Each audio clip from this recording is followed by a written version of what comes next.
Going to the grocery store is something many of us do weekly. Food is accessible and relatively affordable in Canada compared to the rest of the world. Have you thought about how that could change? In a recent poll, over half of Canadians ranked global warming or climate change as one of their top 5 life concerns. There's plenty of data to suggest that climate in Canada is already changing, something our farmers know firsthand. Intense rainfall and more frequent and severe storms can cause soil erosion and flooding. Higher temperatures can introduce pests, and drought can lead to fires and water scarcity. But there's good news. Our food system is resilient. Do you know why? Farmers and the food system are continuously adapting agricultural practices. The goal is to lessen the impact of climate change on our food production and reduce agriculture's carbon footprint.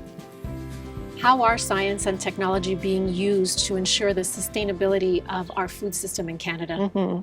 So first of all, science and technology, like if we look to the past, science and technology has played a huge role in increasing how much crop yield we can get from a unit of land, for example. And that's a really important concept because that means we have to use less land to produce food for people in the world. Therefore, we can dedicate more area for conservation, for that biodiversity, and so on. So in terms of sustainability and going forward, science and technology has produced crops that are very productive per land area. It has produced equipment that allows us to apply, let's say, fertilizer in a more efficient way. So overall, all of that know-how is being used not just to improve production for farmers to have a better bottom line, but also to protect the environment in certain cases. So for example, the use of no-tillage, it's a practice that it's really prevalent now in Western Canada because the climate is very conducive for the use of no-till. So that has saved on fuel because there's less passes that farmers have to do. They used to work the land before planting. No-till basically means you don't have to till the soil. So anybody that's a gardener knows that you have to kind of mix up the soil before you put in the seed. Well, equipment was developed that allows us to place the seed in a small furrow and not have to work up all the land. So it's very targeted. And that has been basically put in place because we now have herbicides. So they kill the weeds by spraying as opposed to by cultivating. So that is, again, a way that science and technology has allowed for use of a practice that is good for soil health, that improves carbon sequestration, and also helps the farmer's bottom line because they don't spend as much on field operations. Growing a bushel of corn today takes 40% less land, 40% less energy, 50% less water, and produces 35% less greenhouse gases compared to growing a bushel of corn in the 1980s. Can you explain how the food industry is diversifying its agriculture across the board, and why is biodiversity important in agriculture? Biodiversity is really important for a number of reasons. One is related to, if you look at across Canada, we've got a lot of different ecosystems, right? We've got different levels of rainfall, different times of sunlight, different temperatures, the seasonal length, the growing seasons differ. We need that diversity in order to have crops that'll grow across the country, just because of the differences in ecosystems that we have within Canada. So that's one really important reason. The other is related to the change that we're experiencing when it comes to climate change. We need to have that genetic diversity, and so that we have both livestock and plant genetics that are capable to adapt to those changes that we're seeing, whether it be increases in temperature, increased disease risk, because we're seeing some of the vectors that previously were only in the southern states moving up into northern Canada because of those higher temperatures. So having that gene pool that can be selected from, whether it be for increased disease resistance, increased yield, or other quality factors that we might be looking for, is really important to enable to have that flexibility to meet those challenges. And how does biodiversity in agriculture help protect soil, land, and even our crops from potential disasters stemming from climate change? We need a variety of different crop types in order to maintain soil health. So just monoculturing the same crop over and over each year will result in a depletion of soil quality. So we will use rotational systems where we'll grow, for example, potatoes one year, corn the next, and then a legume like alfalfa or another legume that fixes nitrogen and helps restore the soil health in terms of the nutrients that are retrieved or returned back to the soil that were basically harvested in the previous crop that was grown in the previous year. So all of those are important in maintaining soil health. Another really important factor in terms of soil health is the use of livestock manure. So it's really important to realize that we need integrative, both cropping and livestock systems in order to have sustainable agriculture in Canada. And manure, unlike chemical fertilizer, has organic matter already in it. So as soon as you apply manure to the soil, you're increasing the organic matter levels within those soils. If we're talking native grasslands, those are the same grasslands that have been here for millennia. They've basically evolved since the last ice age. And so the plants and that are growing out there are the same plants that were here during that ice age time. And when you look at what role cattle play, cattle have basically replaced the role that the bison played on the grassland ecosystems. So they make a very important work by that. Grazing is really important for plant health. It promotes plants. Those plants evolved over millennia with that grazing pressure. So that's part of their natural evolution that they underwent during that period of development. At the same time, that promotes diversity in the grassland ecosystems as well, such as seed dispersal and that, in the manure, that's a really important part as well in terms of the role that the cattle play. And then there's also huge quantities of carbon. There's very large quantities of carbon that are stored within those grasslands, much larger than what's in cultivated lands that are used for crop production. Whenever we basically disrupt grasslands through cultivation, we immediately cause a huge release of carbon from that ecosystem. And so a lot of the strategies that they're doing now in cropping systems is to try to recover that carbon back. In addition to championing sustainable practices, the food system is also working on reducing its CO2 emissions, the major cause of greenhouse gases. Agriculture accounts for about 8% of greenhouse gas emissions in Canada. Emissions come from sources such as methane from livestock, synthetic fertilizers, and fuel for farm equipment, as well as food that's spoiled. How is the food system reducing its CO2 emissions? Probably the greatest improvement is related to conservation of soil carbon. Every time we undertake a disturbance of the land, we emit CO2. So zero tillage is one tillage per year. Basically, they seed directly into the stubble from the previous year. That will reduce the amount of carbon that's released versus multiple tillages. In the past, we used a situation called summerfall, where the land was left barren and cultivated to control weeds. So we relied a lot more on cultivation to control weeds than what we do now. And that resulted in greater release of carbon. The other factor that there's a lot of emphasis on now is looking at reducing the amount of emissions that come from fertilizer. And from fertilizer, it's mainly nitrous oxide. Of course, there's also greenhouse gas emissions during the production of fertilizer, so we use fossil fuels as well to produce fertilizer when it's originally manufactured. So there's a footprint associated with that as well. So one thing we can do is increase the efficiency of nitrogen utilization. So make sure that the crop captures more of that nitrogen and less of that nitrogen is emitted as nitrous oxide. What are some of the more innovative farming practices that are being experimented with or being used by farmers? A lot of them are striving towards improved efficiency. So less investment of nutrients, that are going into the system, and more of those nutrients being captured by the end product. So that doesn't matter whether you're talking about an animal or a crop. What we're trying to do is maximize the amount of nutrients that we provide into the system that are captured by that individual food product at the end of the day. So for example, in crop production, there's a lot of precision agriculture going on now. So precision application of fertilizers, making sure you're only applying enough fertilizer to meet the crop requirements. And that may vary even within a field, right? So when you're talking about differences in topography, the fertilizer requirements might be different from the top of the hill versus in the valleys. And so getting to the point where that fertilizer is applied differentially based on what the crop requirements are. So GPS is a big part of that, global positioning system, so that they can tell where they are in the field, where the topography differs, and where, you know, greater or less fertilizer application could be benefit. They're also using a lot of satellite imagery in that to predict crop health, crop types, you know, and that can be related then to droughts or some of the climate change events that we're talking about as well, where crops will require different levels of fertilizer depending upon growing conditions. What about cattle and grazing? We really see cows in those grassland ecosystems as being what we call the keystone species. So they play a really important role, and they are interconnected through the food web to a variety of different other organisms that live within that ecosystem.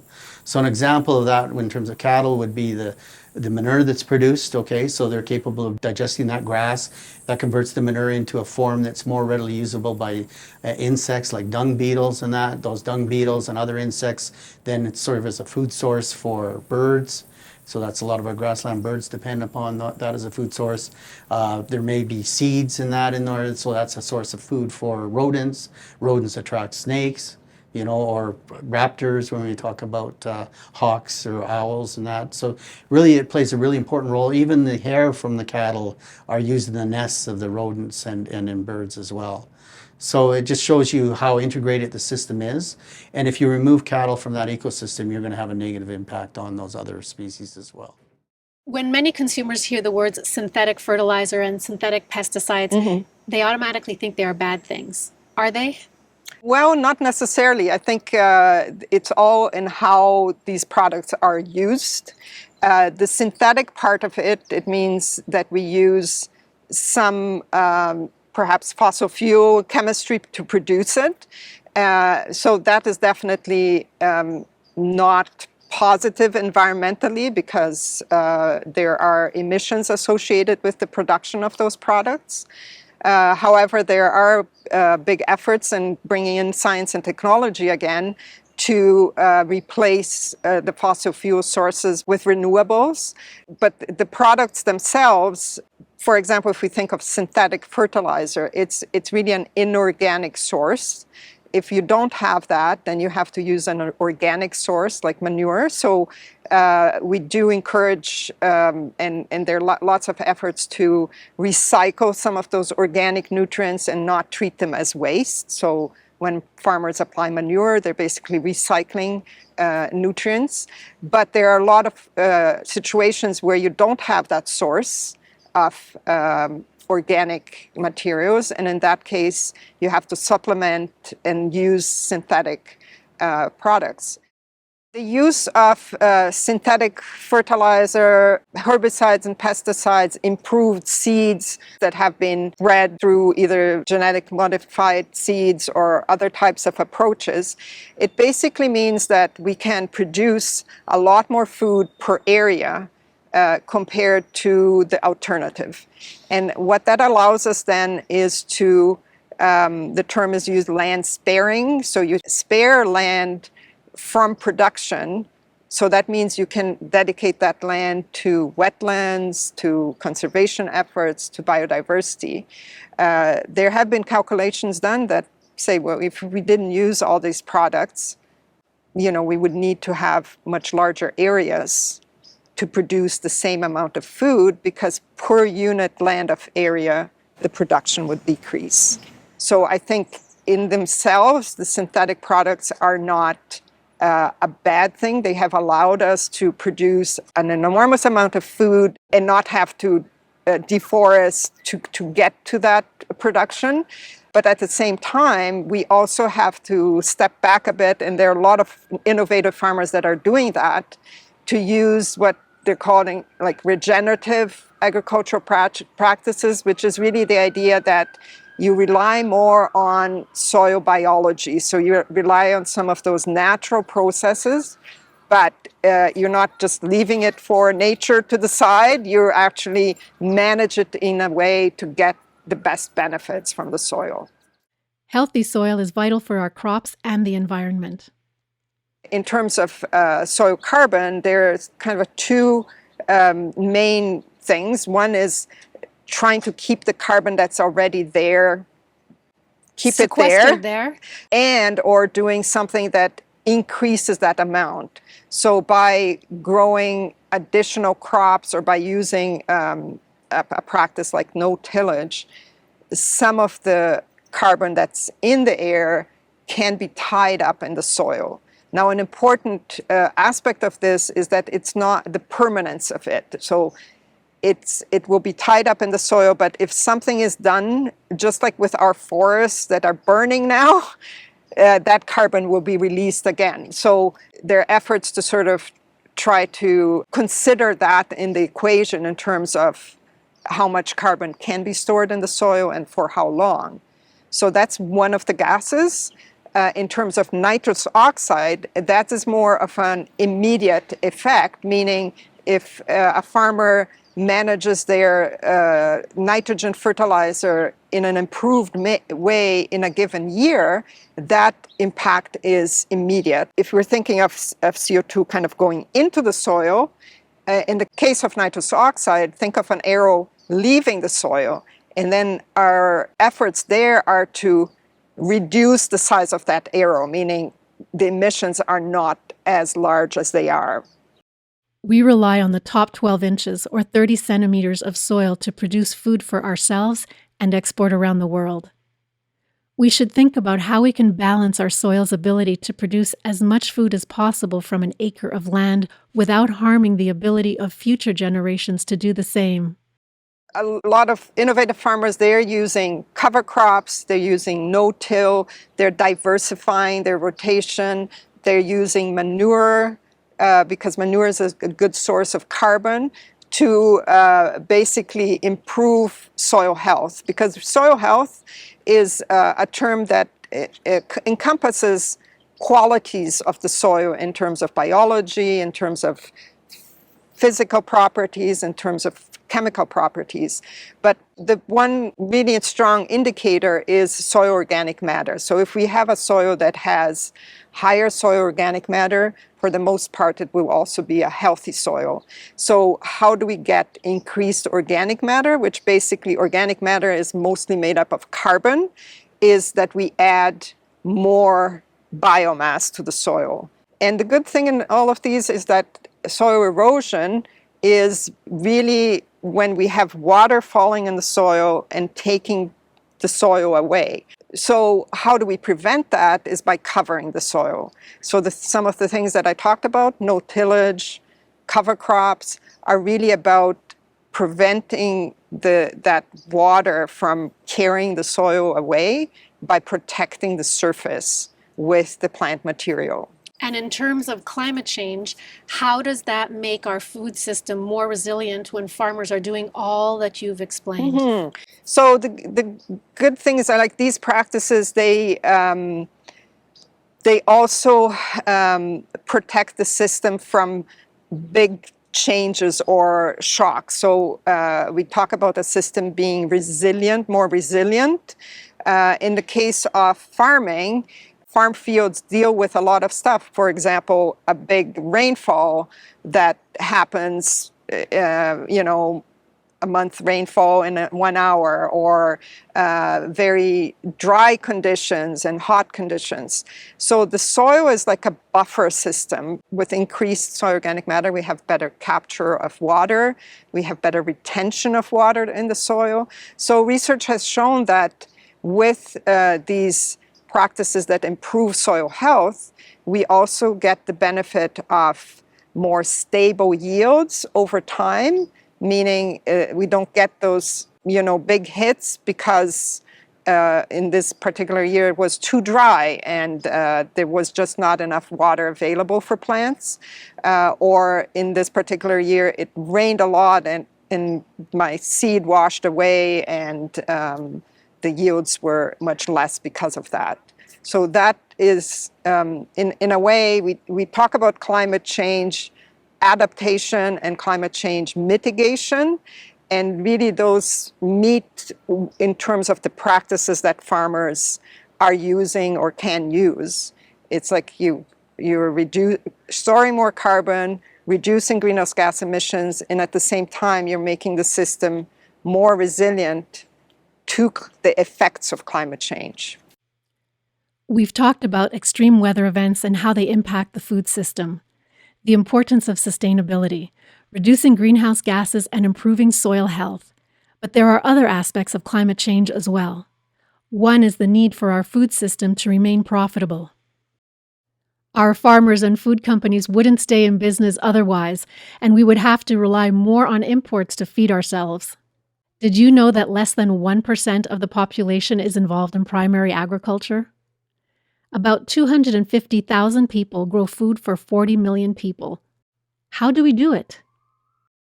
Well, we've really had a huge level of mechanization curve since the 1940s in all of agriculture, in both livestock and crop production.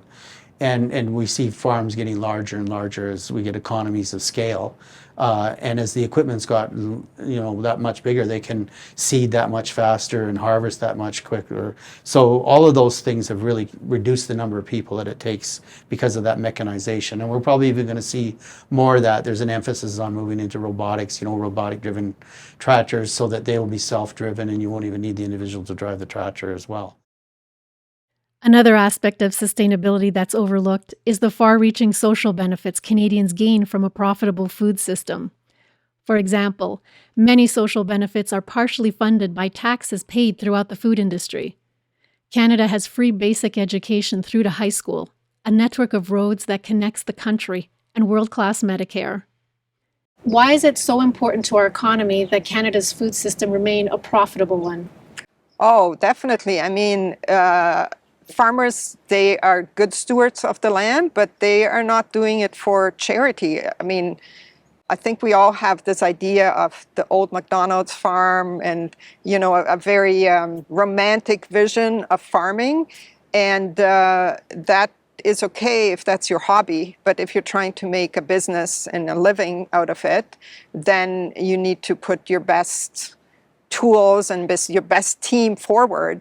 I've been at farms where I've been really impressed with the level of technology, like farmers running 10,000 acres, a family farm of 5 people running that type of operation with huge machinery, huge investments. And again, it's a business. It's not, that's why people are in it. But at the same time, it's those 3 pillars of sustainability where you have the social well-being and economics, the environment. Sustainability is not just about the environment. It's also about having the farms be profitable in the long run. And also the social aspects, like the social well-being of rural communities and so on. Sometimes people look at it and say, well, it's all about the money. Well, no, it's not exactly all about the money. There's also, the aspects of stewardship and so on. But I've heard farmers say it's hard to be green when you're in the red. And I think that that's a really good saying. Now, can it be improved? I think everybody agrees, even in the agriculture sector, and there are a lot of efforts to improve the practices that farmers do, and even the income of farmers, because if you talk with a lot of farmers, they often say how they're struggling with the high input costs. They also have costs that they have to cover, like increase in the fertilizer costs and seed costs and so on. So all in all, I think for consumers to understand how the food system in Canada works is a really important thing. Our food system is evolving. It's driven by a shared commitment to a more sustainable future in the face of climate change. It's a joint effort involving farmers, scientists, policymakers, and consumers. We can do our part by supporting local agriculture and reducing our food waste. Let's recognize the impacts of climate change on food production and support the food system on its path of continuous improvement.